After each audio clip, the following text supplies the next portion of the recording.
Hola, somos Martina y Valentina y hoy vamos a hacer un tutorial de la época del peronismo, que va desde 1946 hasta 1955.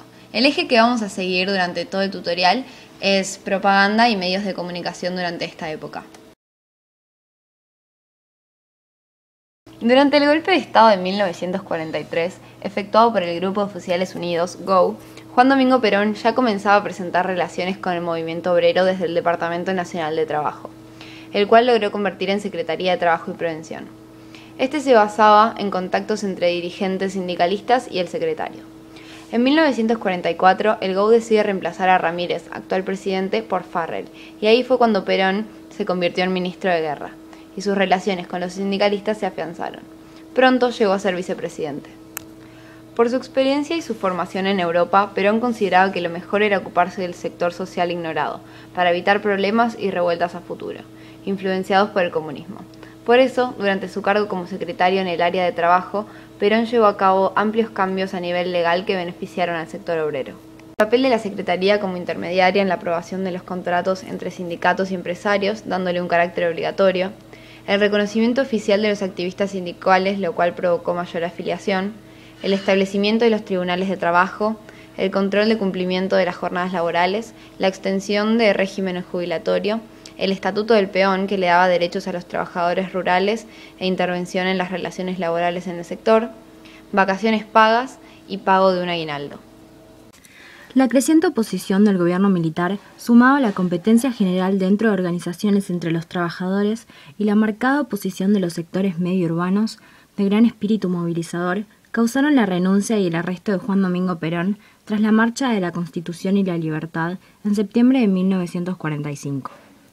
Dentro de un clima de revuelo y conflicto político-social, la CGT, Confederación General del Trabajo, convocó una huelga general para el 18 de octubre en defensa de las conquistas obtenidas por la libertad de Perón y su restitución a los cargos. Sin embargo, esta se terminó efectuando el 17 de octubre multitudinariamente en la Plaza de Mayo. Esta culminó con un discurso de Perón frente a las columnas obreras sellando la alianza entre los trabajadores, el pueblo peronista y su líder.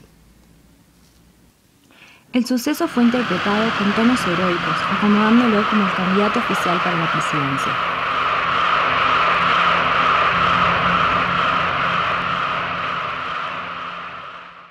Las elecciones se realizaron en 1946. Un aspecto que consideramos muy importante es la campaña electoral de las posiciones más representativas del momento, donde comenzó a desarrollarse una herramienta que sería clave para convocar y persuadir distintos sectores sociales durante toda la época peronista, la propaganda. Para la expansión de este instrumento, el papel de los medios de comunicación fue crucial. La campaña opositora, encarnada por la Unión Democrática, que incluía comunistas, socialistas, progresistas, conservadores y mayormente radicales, presentaba la fórmula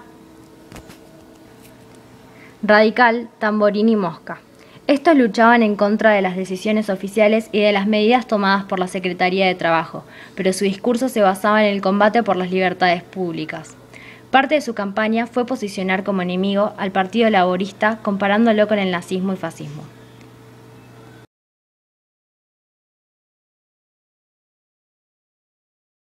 Por otro lado, el Partido Laborista estaba constituido por una alianza entre la UCR Junta Renovadora y la Alianza Libertadora Nacionalista, y contaba con el apoyo incondicional de los sindicatos.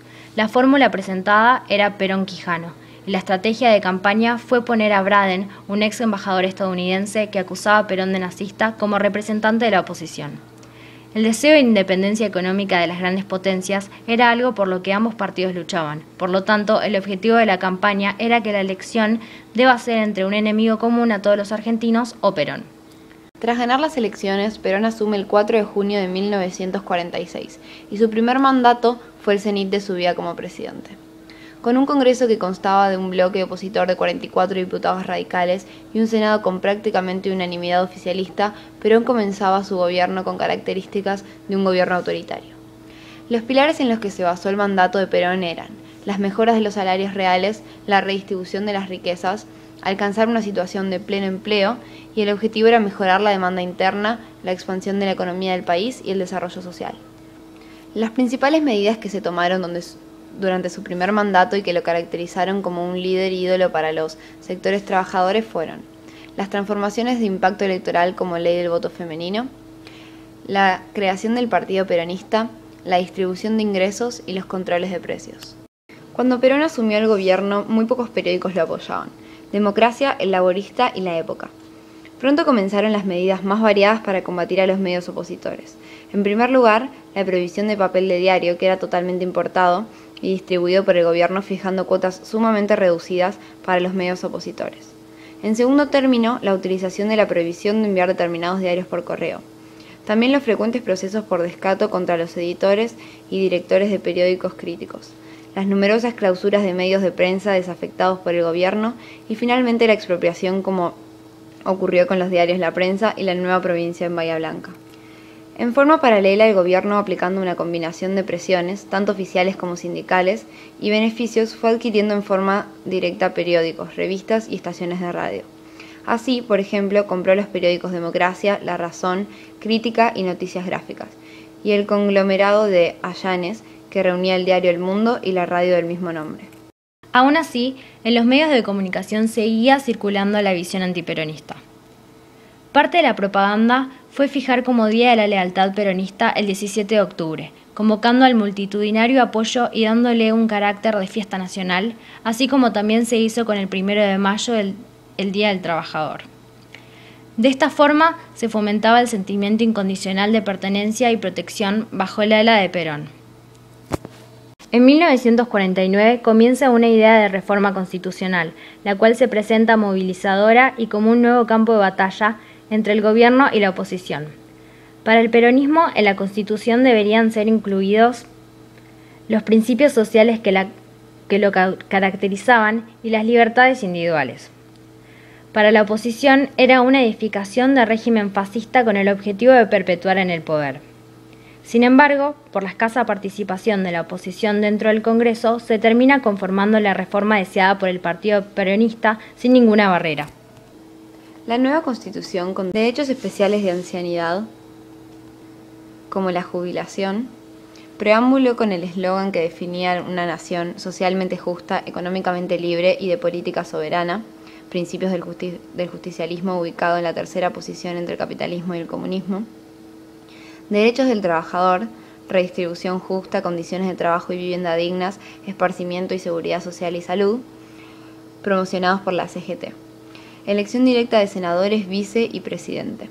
Reelección, orientación filosófica y nuevo orden cristiano, poderes más amplios y arbitrarios a Perón. A partir de esta reforma es cada vez más evidente la idea de Perón de peronizar todos los aspectos de la nación y de plasmar su doctrina como nacional, para todo buen argentino. Por otro lado, también se puede observar el surgimiento de la idea de democracia orgánica, que constaba de una sociedad que era un organismo natural en búsqueda del bien común.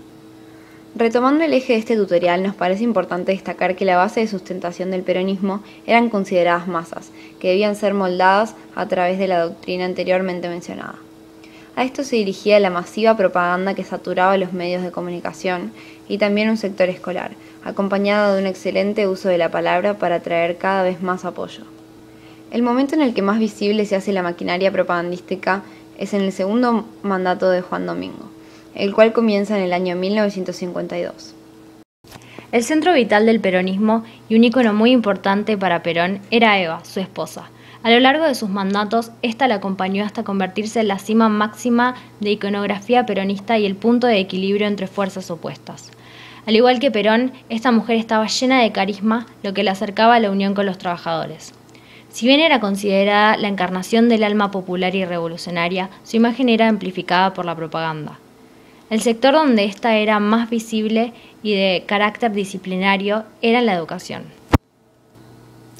Los textos escolares de la época habían sido cambiados, convirtiendo la biografía de Eva Perón, La razón de mi vida, como un texto de lectura obligatoria, sumado a los libros de lectura donde las referencias a Evita y el presidente eran insistentes y abiertamente favorables para su régimen. Si bien los medios no la apoyaban, tenía gran influencia en una parte de la prensa, el partido, el Congreso, la CGT, en la Fundación Eva Perón, y a la política exterior, ya que se dedicó a hacer campañas de ayudas humanitarias dirigidas hacia los sectores con más necesidades, propaganda y penetración sindical, con el objetivo de exportar el justicialismo a otros países de América Latina.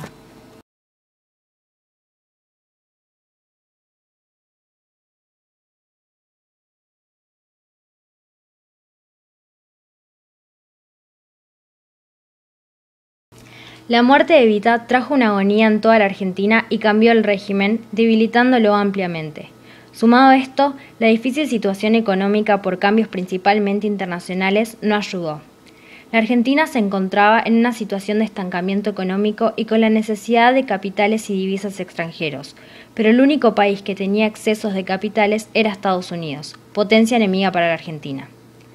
A partir de este ambiente de desesperación, hasta el final de su gobierno, Perón se encuentra constantemente en la incomodidad de la decisión entre dos caminos: hacer lo racionalmente correcto para la economía argentina o mantener en vigencia los pilares de su régimen sin traicionarlos. Si bien no se sumerge en la traición de sus bases, toma medidas que sí, como el plan de emergencia, el segundo plan quinquenal y la ley de inversiones extranjeras, que tienen como objetivo parar la inflación, congelar los precios y disminuir el déficit fiscal, aparte de atraerles inversiones a la Argentina. Estas medidas empiezan a mostrar un desajuste entre las palabras expresadas por el aparato propagandístico y los hechos, lo cual creaba un desafío y amenazaba con arrasar con la credibilidad del gobierno, causando un aumento de la cantidad de opositores. Durante ambos mandatos se pueden ver las idas y vueltas en la relación con las Fuerzas Armadas y el aumento de descontento de la Iglesia para con el gobierno. Este descontento de la Iglesia se debe a las distintas leyes que fue tomando Perón, como la ley de divorcio, la eliminación de subsidios para colegios católicos, la supresión de la educación religiosa en los hechos, la reducción de feriados religiosos y la posible reforma constitucional estableciendo la separación entre el Estado y la Iglesia. Además de todas estas medidas, la Fundación Eva Perón, con sus actos de ayuda humanitaria, le había quitado un gran papel en la comunidad. Por otro lado, desde el ascenso de Perón al poder, ya había un sector existente opositor dentro de las Fuerzas Armadas. Con el intento de peronizar la nación, el presidente le sacó autonomía, logrando que después del primer intento fallido por un sector chico del ejército de sacarlo del poder a través de un golpe, se potencien las oposiciones dentro de la institución y haciendo que Perón presente su renuncia. Pero sin embargo, seguía contando con el apoyo de las grandes masas populares que se reunieron en una marcha, obligándolo a volver a su cargo. En este momento, Perón da el discurso más violento de su mandato, en donde dijo que la oposición no había respetado su sincera apelación a la pacificación, por lo cual los peronistas habían conquistado el derecho de reprimirla con la violencia. También dijo que cualquiera sea descubierto intentando alterar el orden y atentar contra la autoridad, podrá ser muerto por cualquier argentino, y que por cada uno de los suyos que caiga, caerían 5 de los otros. Estas palabras fueron las que terminaron por detonar el acertado golpe de Estado del 16 de septiembre de 1955.